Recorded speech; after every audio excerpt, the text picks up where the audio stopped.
3 mots ont suffi à fissurer une alliance vieille de 175 ans. Quand un président américain dit « Nous n'avons pas besoin du Canada », ce n'est pas une provocation abstraite.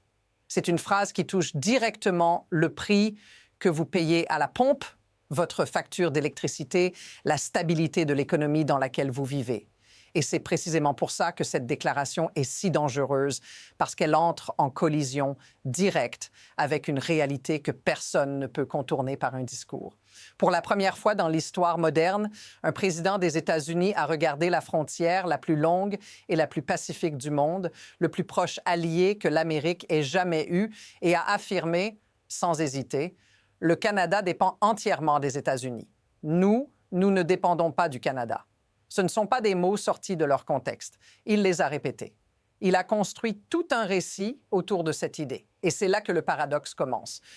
Parce que pendant que cette phrase tourne en boucle dans les médias, quelque chose d'autre continue de se produire silencieusement, chaque jour, sans interruption. Des flux gigantesques traversent cette frontière prétendument dispensable de l'énergie, des matières premières, des composants industriels, des milliards de dollars de valeur réelle, intégrée, vitale, et personne ne peut simplement appuyer sur un bouton pour les remplacer. Mais voici la partie que presque personne ne dit à voix haute. Si cette affirmation est fausse, et les chiffres le diront très vite, alors ce n'est pas le Canada qui est le plus exposé à court terme. Ce sont les États-Unis eux-mêmes, leur économie, leurs infrastructures, leur quotidien. Ce que vous allez voir n'est pas un débat idéologique ni une querelle diplomatique de plus. C'est une démonstration froide, mathématique, de ce qui se passe quand un pays commence à confondre dépendance et faiblesse. Et une fois que vous aurez vu comment ce système fonctionne réellement, il sera impossible d'entendre « on n'a pas besoin du Canada » de la même manière. Parce que dès qu'on regarde où l'Amérique puise réellement ce dont elle a besoin pour fonctionner, le récit officiel commence à se fissurer. Et tout commence par l'énergie. À première vue, l'histoire semble simple. Un président durcit le ton. Il parle de commerce, de souveraineté, de rapport de force. Les titres résument ça comme une énième dispute bilatérale, un bras de fer classique entre partenaires commerciaux. Mais cette lecture est trompeuse parce qu'elle masque l'essentiel. Ce qui se joue ici n'est pas un incident isolé. C'est un changement de logique. Quand Donald Trump répète que les États-Unis n'ont pas besoin du Canada, il ne parle pas seulement de tarifs douaniers ou de négociations. Il remet en cause un principe fondamental qui structure l'économie nord-américaine depuis des décennies, l'interdépendance assumée. Pas comme une faiblesse, mais comme un avantage stratégique. Regardez la chronologie. Cette phrase n'apparaît pas une seule fois par accident. Elle revient encore et encore. Elle s'accompagne d'un autre message encore plus lourd, l'idée que le Canada serait mieux intégré comme un simple État américain. Ce n'est plus du commerce. C'est une redéfinition complète de la relation. Et quand ce genre de discours s'installe, il ne reste jamais au niveau des mots. Voici la question clé que peu de gens posent. Que se passe-t-il quand un pays commence à prendre des décisions majeures sur la base d'un récit politique et non sur la structure réelle de son économie? Parce que les chaînes d'approvisionnement, elles, ne votent pas. Les pipelines ne s'adaptent pas à un slogan. Les réseaux électriques ne réagissent pas à un tweet. Et c'est là que l'histoire devient beaucoup plus inconfortable. Car si le Canada dépend fortement du marché américain, comme Trump le souligne souvent, alors il faut poser la question inverse, celle que personne n'aime formuler. De quoi, concrètement, les États-Unis dépendent-ils du Canada pour fonctionner au quotidien? Pour répondre à ça, il faut quitter le terrain des discours et entrer dans celui des chiffres réels, pas des estimations vagues, des flux mesurables, quotidiens, impossible à ignorer. Et dès qu'on fait cet exercice honnêtement, une dépendance apparaît clairement, là où on nous disait qu'il n'y en avait aucune. Et cette dépendance commence par un secteur précis, vital, impossible à improviser, l'énergie.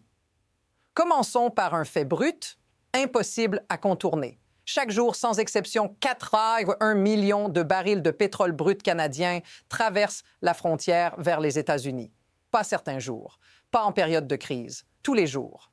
C'est plus que ce que les États-Unis importent de n'importe quel autre pays au monde.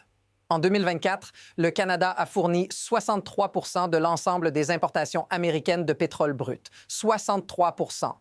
Prenez une seconde pour mesurer ce chiffre. Voilà la première affirmation forte. L'économie énergétique américaine moderne est construite autour du pétrole canadien. Et ce n'est pas une opinion, c'est une configuration industrielle. Les grandes raffineries américaines, en particulier celles du Golfe du Mexique, ne sont pas universelles. Elles ont été conçues sur des décennies avec des milliards de dollars d'investissement pour traiter un type très précis de pétrole, le brut lourd, riche en soufre, provenant notamment des sables bitumineux de l'Alberta. Ce détail change tout. Parce que ça signifie que quand on dit on peut remplacer ce pétrole, on ne parle pas d'un simple changement de fournisseur.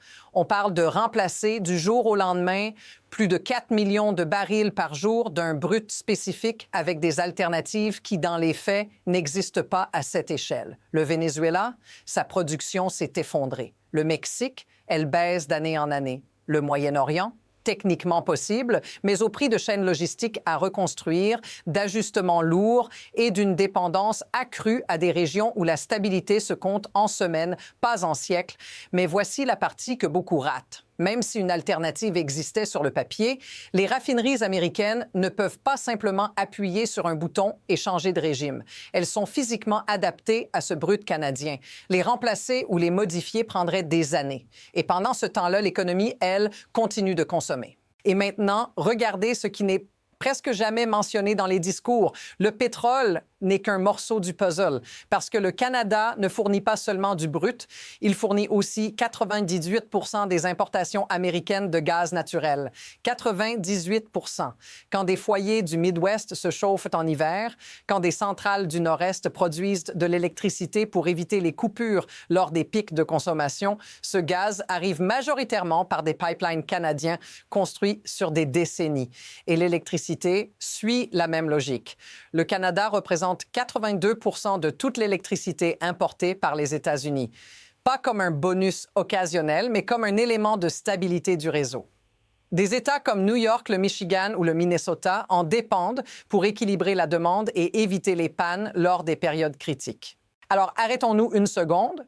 Quand un président dit « Nous n'avons pas besoin du Canada », ce qu'il affirme implicitement, c'est que les États-Unis n'ont pas besoin de 63 % de leurs importations de pétrole brut, de 98 % de leur gaz importé, ni de 82 % de leur électricité importée. Ce n'est pas une posture politique, c'est une négation directe du fonctionnement réel des infrastructures. Et voici le détail qui change définitivement la lecture.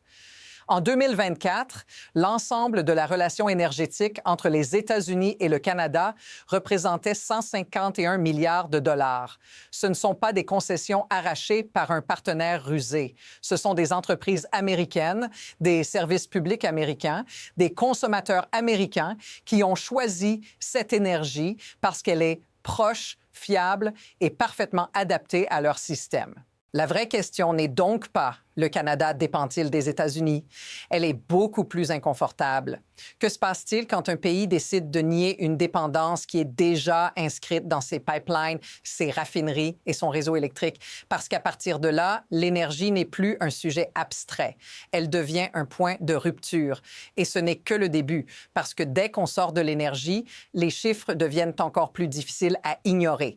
À ce stade, on pourrait croire que le cœur du problème se limite à l'énergie. Ce serait rassurant. Faux.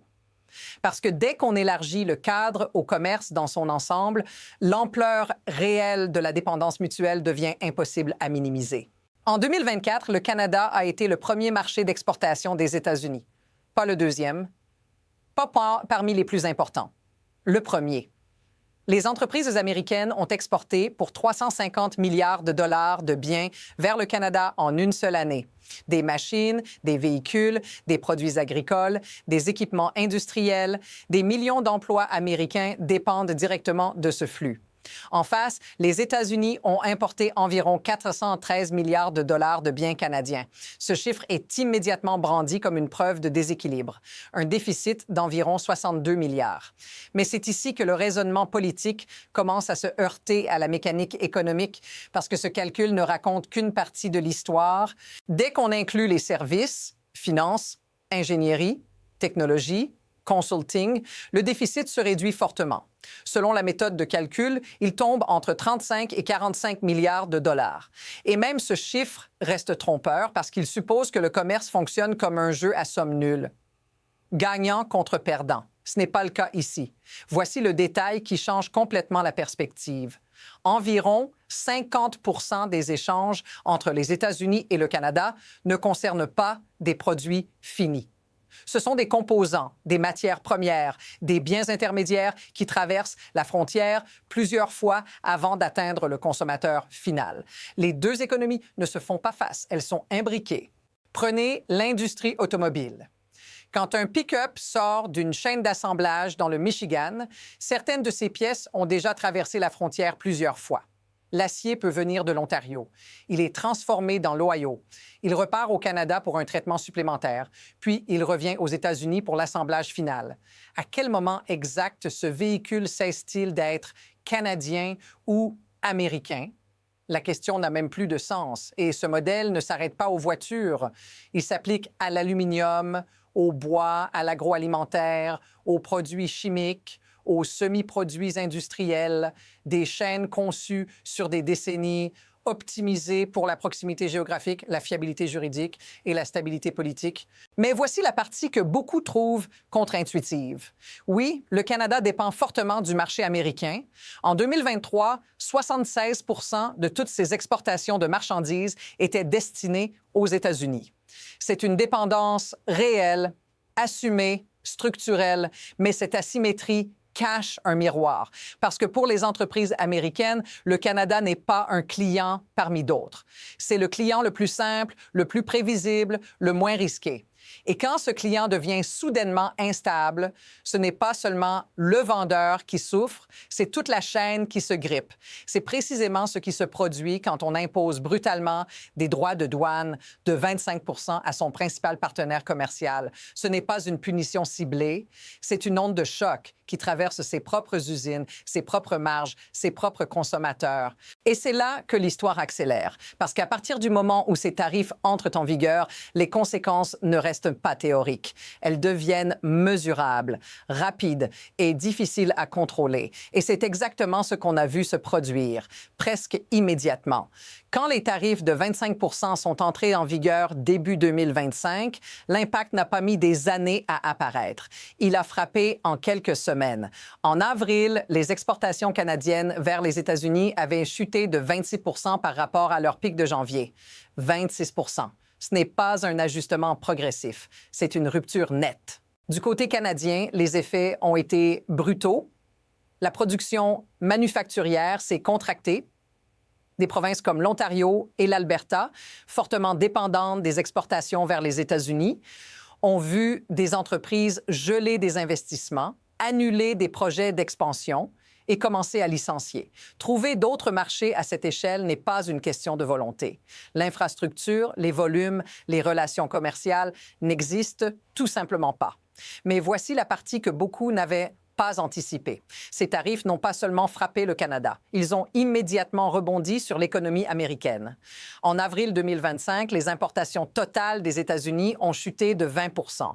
La plus forte baisse mensuelle depuis la crise financière de 2009, pandémie exclue. Pourquoi? Parce que lorsqu'on taxe massivement ses propres chaînes d'approvisionnement, elles ne se réorganisent pas par magie. Les entreprises américaines qui importèrent de l'acier canadien ne se sont pas réveillées un matin avec des fournisseurs domestiques prêts à prendre le relais. Elles ont payé plus cher, elles ont absorbé le choc, leurs marges se sont comprimées et en coulisses, les plans ont changé. Réduction des coûts, report d'embauche, préparation discrète à des licenciements. Les consommateurs, eux, n'ont rien ressenti immédiatement. Et c'est souvent comme ça que commencent les crises économiques, le délai. Mais très vite, un autre signal est apparu. L'inflation, qui commençait à ralentir, a recommencé à remonter. Les prix de l'énergie, des matériaux, des biens manufacturés ont repris une trajectoire inquiétante. La Réserve fédérale a commencé à surveiller la situation de près. Et à ce moment précis, le langage a changé. Des économistes de tous horizons ont commencé à employer les mêmes mots. Blessures auto-infligées, erreurs non forcées. Pas pour des raisons idéologiques, mais parce que les chiffres racontaient tous la même histoire. Quand on perturbe des chaînes intégrées à ce point, les dégâts ne respectent pas les frontières. Mais l'escalade ne s'est pas arrêtée à l'économie. Parce que lorsqu'un partenaire commercial est traité comme un adversaire, les conséquences dépassent très vite les tableaux Excel. Elles touchent la confiance. Et une fois que la confiance se fissure, la dynamique change radicalement.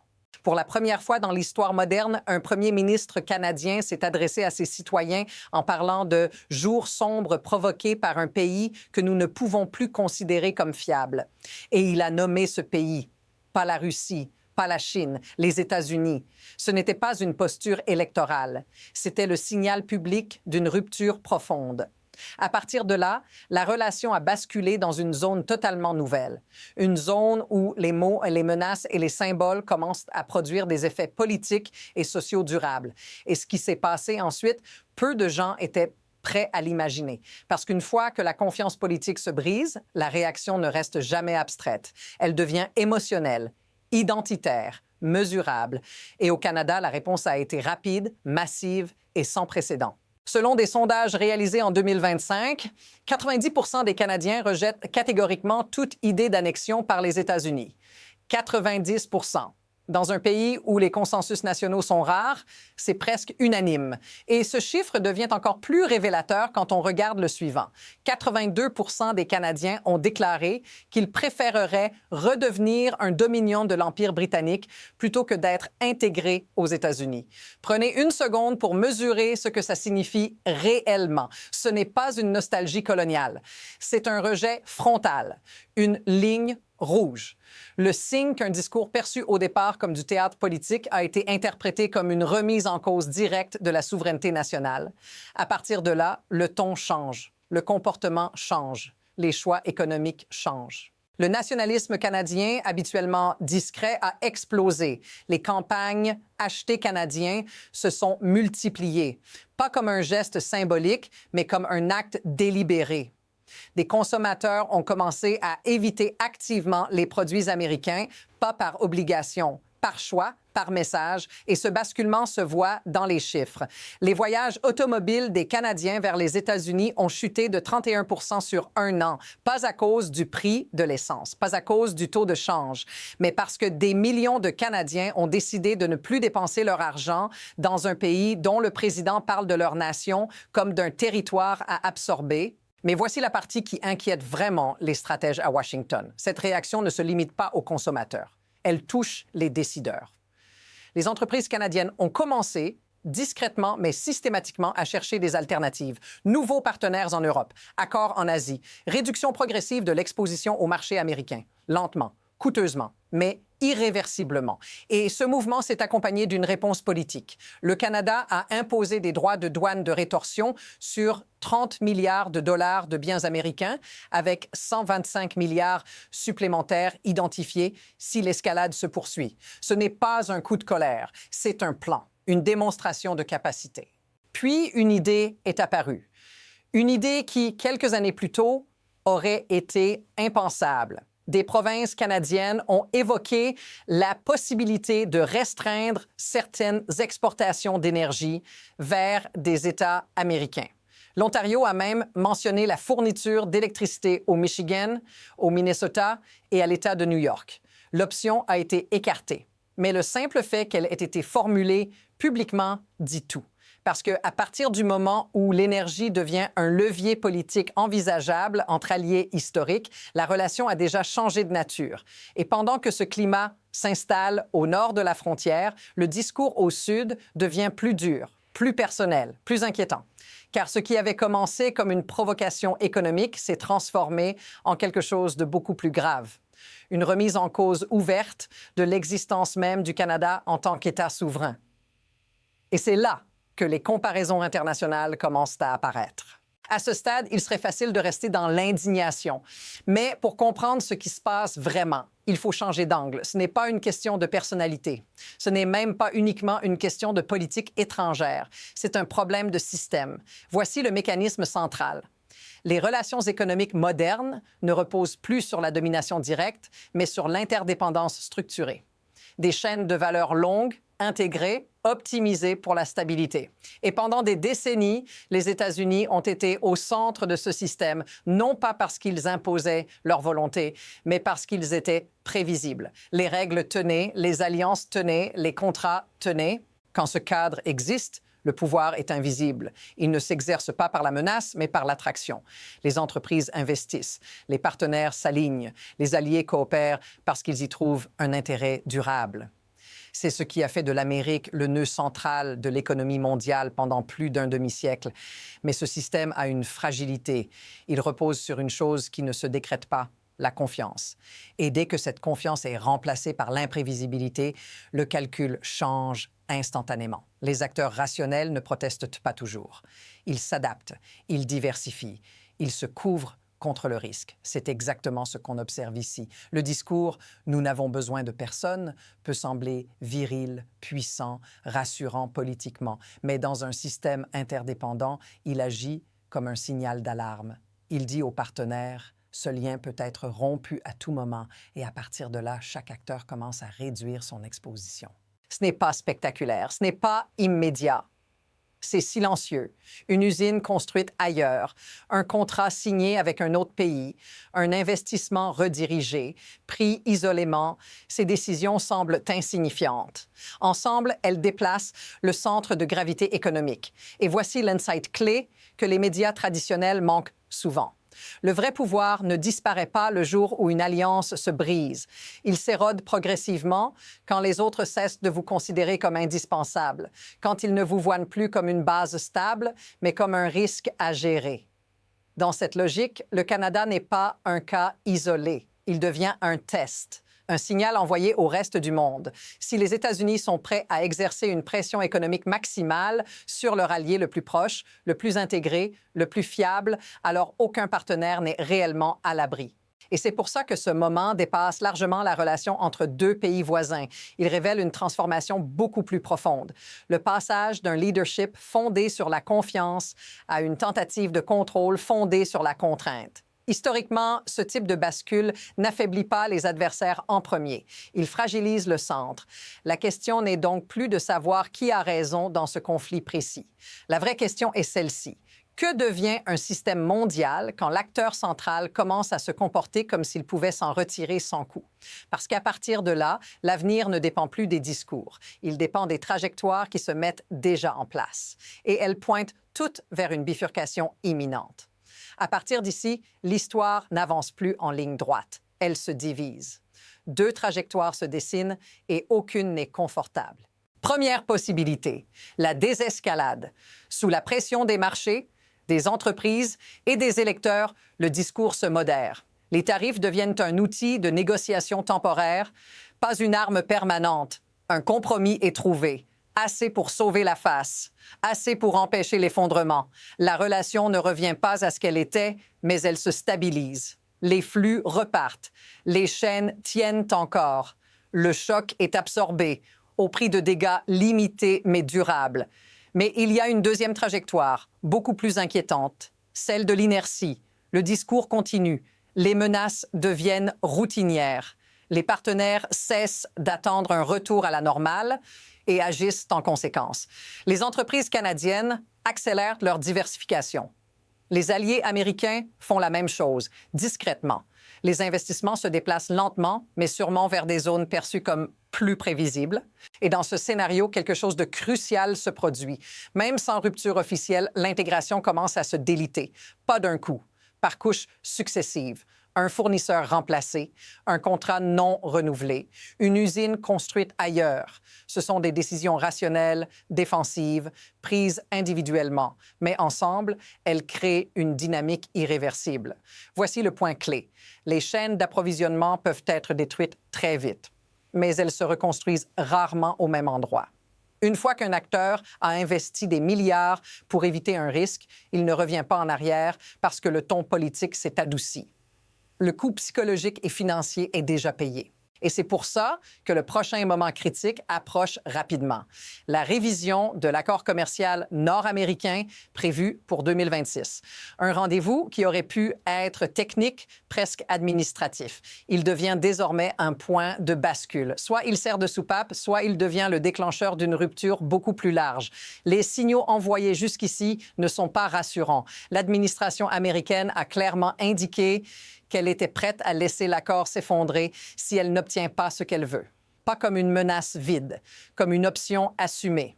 Et quand ce genre d'option est intégré dans le calcul, les acteurs se préparent au pire, pas au meilleur. C'est pour ça que le futur de cette relation ne se décidera pas dans un discours ou un sommet médiatisé. Il se joue déjà dans des salles de conseil d'administration, des décisions d'investissement, des stratégies de long terme. Et pendant que l'attention se focalise sur les déclarations choc, le mouvement réel continue, presque invisible. La question n'est plus « que va-t-il se passer ?» La question est « à quel point le changement est-il déjà engagé ?» Parce que certaines décisions, une fois prises, n'attendent pas la politique pour produire leurs effets. Et c'est exactement là que cette histoire se referme, tout en ouvrant quelque chose de beaucoup plus large. Revenons maintenant à la phrase qui a tout déclenché. « Nous n'avons pas besoin du Canada », présentée comme une affirmation de force, comme une preuve d'indépendance. Mais replacée dans l'ensemble de ce que vous venez de voir, elle prend un tout autre sens. Parce que le cœur de cette histoire n'est pas le Canada. Ce n'est même pas le commerce. C'est une confusion fondamentale entre puissance et isolement.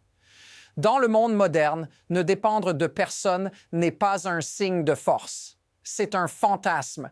Les économies qui fonctionnent sont celles qui savent exactement de qui elles dépendent, pourquoi et comment transformer cette interdépendance en stabilité.